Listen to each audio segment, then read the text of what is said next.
Why does the leg hurt when the problem is in the back? Understanding the real cause. Why does it often happen that after treating back pain, discomfort suddenly appears in the leg? The reason is simple. Everything in the human body is interconnected.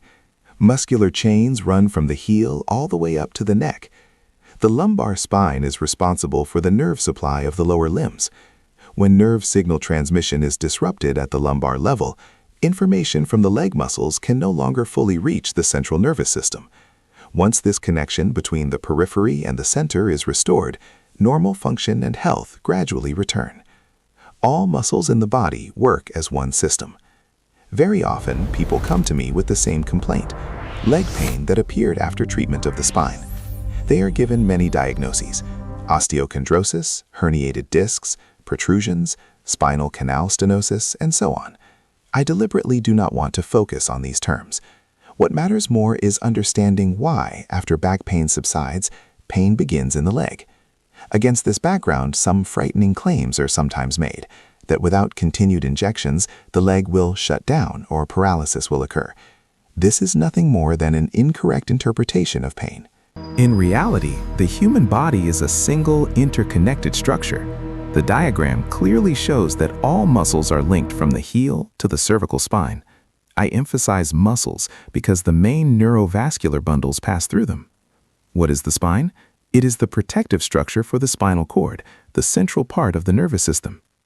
The cervical spine controls the upper body, the thoracic spine governs the midsection, and the lumbar spine is responsible for the innervation of the lower limbs. When back pain occurs, the signal comes from pain receptors, nociceptors, located in the muscles. Nociceptive communication is the connection between spinal nerve roots and the peripheral nerves that exit the spinal cord, primarily the sciatic nerve and its branches. Everything begins in the spine. Muscles of the back send pain signals.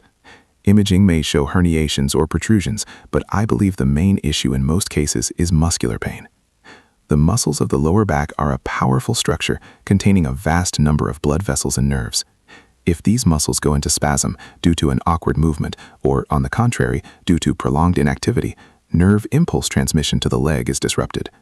Nerves themselves do not hurt and do not become inflamed, they simply do not contain pain receptors.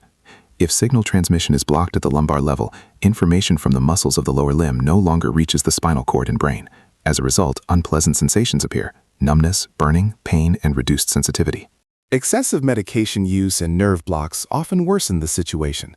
Muscle function decreases, blood circulation deteriorates, and the leg begins to feel numb. All of this is the result of impaired neuromuscular conduction between the spine and the lower extremities. Spasmed lumbar muscles create a functional blockade. Walking becomes difficult and fear appears. Once a person understands that the problem is not a pinched nerve, but rather the muscles of the back and legs that are responsible for supplying and innervating the limb, the treatment focus changes. The main goal becomes restoring blood flow to the spinal muscles. Muscles are self-regulating and self-recovering organs. Blood and limb deliver nourishment precisely to the muscles that are actively working. When muscle control is lost, it is like a traffic light that only shows red. Blood flow slows, the leg becomes numb, and muscle atrophy begins. That is why attention should be directed not to the leg itself, but to the spinal muscles that have stopped properly nourishing the lower limb. Sensations may vary: burning, numbness, weakness of the foot. The key is to prevent the condition from progressing to severe dysfunction, where the foot can no longer be controlled. The only effective way to restore sensation, strength, and function in the leg is properly selected physical exercise for both the lumbar spine and the lower limbs. I recommend 2 simple exercises that restore the kinematic chain from the heel to the neck. One of them is performed lying on the back, with the lower leg fixed and the legs slowly lowered and raised. This movement provides deep stretching of the calf muscles, quadriceps, hamstrings, and gluteal muscles, activates blood circulation, and restores innervation. As soon as we begin to control the leg muscles through movement, sensitivity gradually returns. Exercise equipment allows movements that are impossible to perform without support. Simple leg swings are ineffective when numbness is present. Deep stretching of the entire muscular line extending into the lower back activates the whole blood circulation system of the spine and lower extremities. The exercise should be performed with a weight that allows at least 20 repetitions.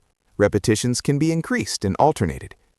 Activating the muscular pump of the leg helps restore blood flow and neuromuscular communication. As a result, pain syndromes disappear without injections or nerve blocks that only interfere with the body's natural regulation. When functional communication between the periphery and the center is restored, health returns. Recovery time depends on physical conditioning. The better the deep muscles of the leg are activated, the better the spine functions. The leg has 3 muscular layers, between which arteries, veins, and nerves pass. Therefore, the better the muscles work, the healthier the spine becomes. Through leg exercises, tension and blockade in the lumbar spine are relieved, pain decreases, and recovery begins. If you still have questions, feel free to leave them in the comments.